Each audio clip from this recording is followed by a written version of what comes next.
अस्सलाम वालेकुम वरहमतुल्लाहि वबरकातुहू। वालेकुम अस्सलाम वरहमतुल्लाहि वबरकातुहू। प्यारे बच्चों, क्या हाल है आप सबके? अल्हम्दुलिल्लाह।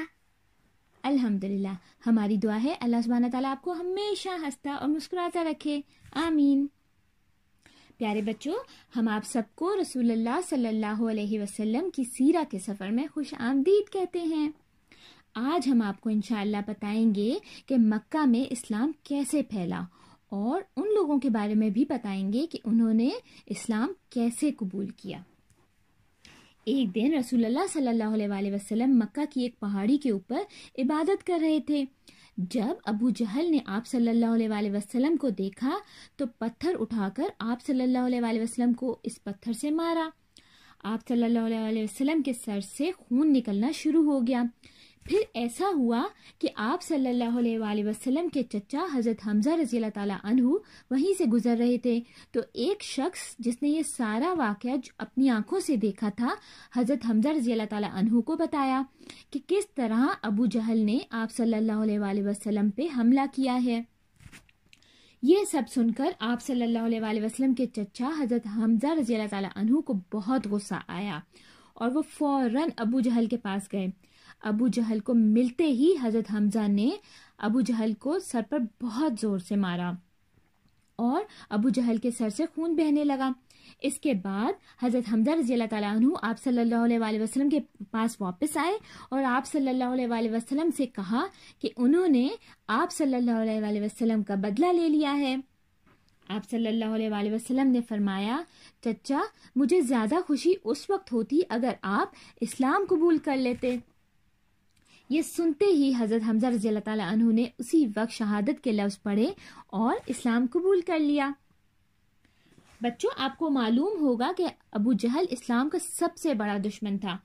उसकी एक नौकरानी थी जिसका नाम सुमैया था। अबू जहल ने इसे एक गुलाम लड़की की तरह खरीदा था। जब आप सल्लल्लाहु अलैहि वसल्लम की इस्लाम की तालीमात मक्का में फैलना शुरू हुई तो उस गुलाम लड़की सुमैया ने भी इस्लाम कबूल कर लिया। जब अबू जहल को पता चला कि सुमैया ने इस्लाम कबूल कर लिया है तो अबू जहल को बहुत गुस्सा आया। अबू जहल ने सुमैया से इसके नए दीन छोड़ने कहा, लेकिन सुमैया ने इनकार कर दिया। इस पर अबू जहल को और भी ज्यादा गुस्सा आया और उसने सुमैया पर बहुत जुल्म किया। अबू जहल ने सुमैया को एक रस्सी की मदद से खंबे से बांध दिया और फिर बहुत जुल्म किया। सुमैया को बहुत चोटें आईं और उनके जिस्म से बहुत सारा खून बह गया, लेकिन उन्होंने हिम्मत नहीं हारी और वो कहती रही कि वो रसूलुल्लाह सल्लल्लाहु अलैहि वसल्लम का दीन नहीं छोड़ेंगी। आखिरकार जब उन्होंने अबू जहल की बात नहीं सुनी तो अबू जहल ने उनको अपने हाथ में पकड़े नेज़े से इतनी जोर से मारा कि वो वहीं शहीद हो गईं। हजरत सुमैया इस्लाम की सबसे पहली शहीद थी। बच्चों, अब हम आपको हजरत उमर रज़ी अल्लाह ताला अन्हु के इस्लाम कबूल करने का वाकया सुनाते हैं। हजरत उमर रज़ी अल्लाह ताला अन्हु अपनी बहादुरी और अज़म के लिए मशहूर थे। इनकी मक्का में इज्जत भी थी और लोगों को इनका खौफ भी था। इब्तिदा में वो रसूलुल्लाह सल्लल्लाहु अलैहि वसल्लम के इस नए दीन के मुखालिफ थे, क्योंकि वो अपने आबाओ अजदाद पे अंधा भरोसा करते थे। वो इस्लाम के शदीद खिलाफ थे और इनके इसी तेज मिजाज और रसूलुल्लाह सल्लल्लाहु अलैहि वसल्लम की दुश्मनी की वजह से वो एक दिन हाथ में तलवार उठाए रसूलुल्लाह सल्लल्लाहु अलैहि वसल्लम को मारने के इरादे से घर से निकले। हजरत उमर रज़ी अल्लाह ताला अन्हु इतने गुस्से में थे कि रास्ते में एक शख्स ने इनसे पूछा कि वो इतने गुस्से में कहाँ जा रहे हैं। तो हजरत उमर रज़ी अल्लाह ताला अन्हु ने जवाब दिया, मोहम्मद को मारने। फिर इस शख्स ने हजरत उमर रज़ी अल्लाह ताला अन्हु से कहा कि पहले वो अपने घर वालों का पता क्यों नहीं करते और उनको क्यों नहीं पूछते। हजरत उमर ने गुस्से में कहा, मेरे घर वालों को क्या हुआ? इस पर उस शख्स ने हजरत उमर रज़ी अल्लाह ताला अन्हु को बताया कि उनकी बहन और उनके शौहर मुसलमान हो गए हैं। हजरत उमर रज़ी अल्लाह ताला अन्हु वहीं से मुड़े और सीधा अपनी बहन के घर गए। जैसे ही वो अपनी बहन के घर के करीब गए, इनको कुरान की तिलावत की आवाज आई। हजरत उमर रज़ी अल्लाह ताला अन्हु ने दरवाजे को धक्का देकर खोला और अंदर चले गए। हजरत उमर रज़ी अल्लाह ताला अन्हु की बहन ने जल्दी से कागज छुपा लिए जिनसे वो देखकर कुरान पाक पढ़ रही थी। ये सब देखकर हजरत उमर रज़ी अल्लाह ताला अन्हु को और भी गुस्सा आया और उन्होंने अपनी बहन को और उनके शौहर को बहुत जोर से मारा। इस पर उनकी बहन और उनके शौहर ने चिल्ला कर कहा, ہاں ہم مسلمان ہیں، ہم اللہ پہ اور اس کے رسول اللہ صلی اللہ علیہ وآلہ وسلم پہ یقین رکھتے ہیں، تو جو کرنا ہے کر لو۔ جب حضرت عمر رضی اللہ تعالیٰ عنہ کو احساس ہوا کہ انہوں نے اپنی بہن کو بہت مارا ہے تو وہ شرمندہ ہوئے اور کہا کہ ان کو وہ دکھایا جائے جہاں سے دیکھ کر وہ تلاوت کر رہے تھے۔ اس پر ان کی بہن نے ان سے کہا کہ اس کے لیے آپ کو پاک ہونا ہوگا، تو جائیں پہلے وضو کر کر آئیں۔ حضرت عمر رضی اللہ تعالیٰ عنہ نے پاک ہو کر سورۃ طٰہٰ کی ابتدائی آیات پڑھیں۔ ان آیات کو پڑھ کر حضرت عمر رضی اللہ تعالیٰ عنہ کو ایسا لگا جیسے یہ آیات انہی کے لیے ہیں اور اللہ تعالیٰ ان آیات میں ان سے کچھ کہہ رہے ہیں۔ حضرت عمر رضی اللہ تعالیٰ عنہ بہت حیران ہوئے اور فوراً اسلام قبول کر لیا۔ بچوں، یہ تھا حضرت عمر رضی اللہ تعالیٰ عنہ کا اسلام قبول کرنے کا واقعہ۔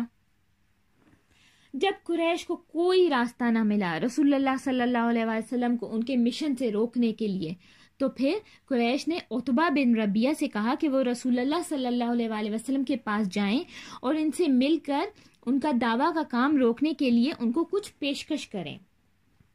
عتبہ بن ربیعہ رسول اللہ صلی اللہ علیہ وآلہ وسلم سے ملے اور کہا، میری بات سنو، میں چند باتیں پیش کر رہا ہوں، ان پر غور کرو، ہو سکتا ہے تم کوئی بات قبول کر لو۔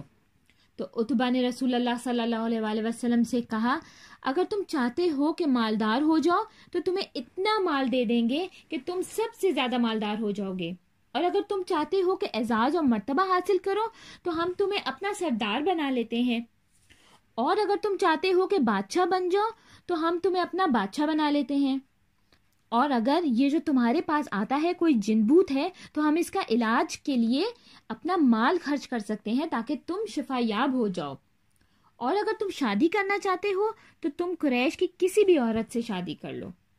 جب عتبہ نے یہ سب کہہ دیا پھر رسول اللہ صلی اللہ علیہ وآلہ وسلم نے قرآن کی سورہ فصلت کی آیات کی تلاوت کی۔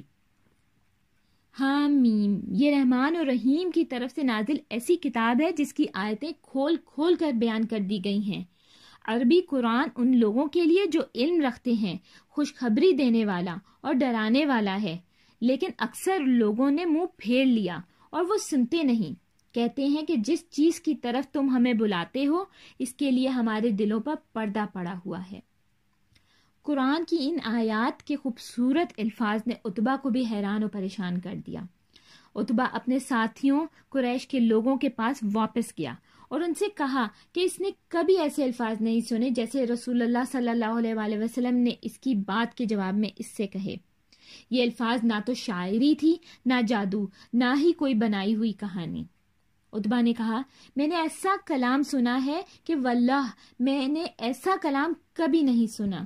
میں چپ تھا اور مجھے نہیں پتا تھا کہ میں کیا کہوں۔